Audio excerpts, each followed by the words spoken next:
जैसे कभी मेरी फसल बारिश से खराब हो जाती थी तो कभी सूखा पड़ जाता था, वैसे ही उनकी भी हो जाती थी, पर अब उन्होंने विदेश से चावल मंगा लिए हैं।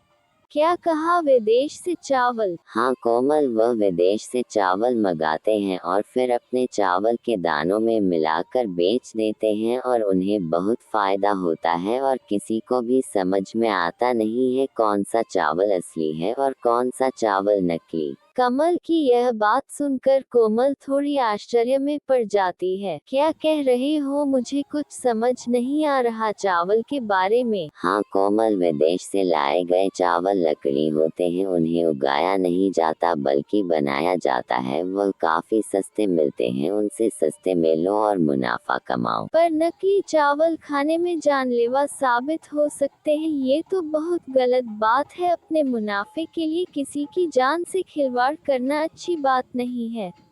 हाँ मुझे भी ये लगा था, तो मैंने सोचा कि एक बार तुम्हारी भी राय लेता हूँ, क्योंकि इस परेशानी से तुम भी तो परेशान हो। सिर्फ मेरे मना करने से अच्छा है कि एक बार तुम्हारी भी राय लेना चाहिए। नहीं जी, हम एक बार के लिए भूखे सो जाएंगे, पर किसी के साथ ऐसा धोखा करके पैसे कमाना बहुत गलत होता है। आज हम जेल से सो जाएंगे, पर कल किसी न किसी बहाने से हमें चुकाना होगा। कोमल की ऐसी बात सुन के कमल भावुक हो जाता है। वह कोमल, मुझे आज तुम पर नाज हो रहा है, क्योंकि तुम भी बिल्कुल मेरी तरह सोचती हूँ। चलिए इन बातों को छोड़िए, गलत बातों को अपने ऊपर हावी नहीं होने देना। आप और भी मेहनत कीजिए, एक आपको बहुत जल्दी ही कामयाबी मिलेगी।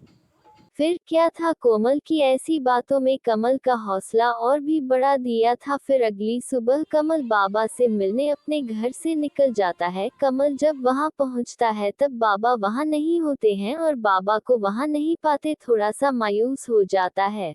यह क्या, बाबा तो यहाँ नहीं है, अब कहाँ से मिलेगा मेरी परेशानी का हल। कमल अभी अपने आप से बातें कर ही रहा था, तभी बाबा अचानक से प्रकट हो जाते हैं। बाबा को अचानक से प्रकट होता देख कमल थोड़ा सा डर जाता है और अपने मन में सोचने लगता है। बाप रे बाप, ये तो कोई मायावी बाबा लगते हैं। अभी के लिए मेरा यहाँ से निकलना ही सही होगा। अरे बच्चा डरो मत, ये तो एक मेरी छोटी सी शक्ति है, मैं कोई माया भी नहीं हूँ। नहीं बाबा, मैं डरा नहीं था, बस थोड़ा सा चौंक गया था। बोलो बेटा, वह काम किया जो मैंने बोला था? हाँ बाबा, मैंने अपनी पत्नी से विदेशी चावलों की बात की और उसे ये भी बताया कि उनसे हमें बहुत फायदा होगा, पर उसकी सोच भी बिल्कुल मेरी तरह है और उसने भी यह गलत काम करने से मना कर दिया। उसने ये तक कहा कि हम एक समय के लिए भूखे भी रह सकते हैं, पर इस प्रकार का किसी के साथ धोखा नहीं कर सकते। कमल की यह बात सुन बाबा बहुत प्रसन्न होते हैं। ये तो बहुत अच्छी बात है, तुम्हारी पत्नी की सोच बिल्कुल तुम्हारी जैसी है। बाबा अब आप मुझे कोई तरीका बताएं जिससे मेरी समस्या दूर हो जाए। हाँ बेटा, मैं तुम्हारे लिए कुछ लाया हूँ जिससे तुम्हारी सारी समस्या दूर हो जाएगी।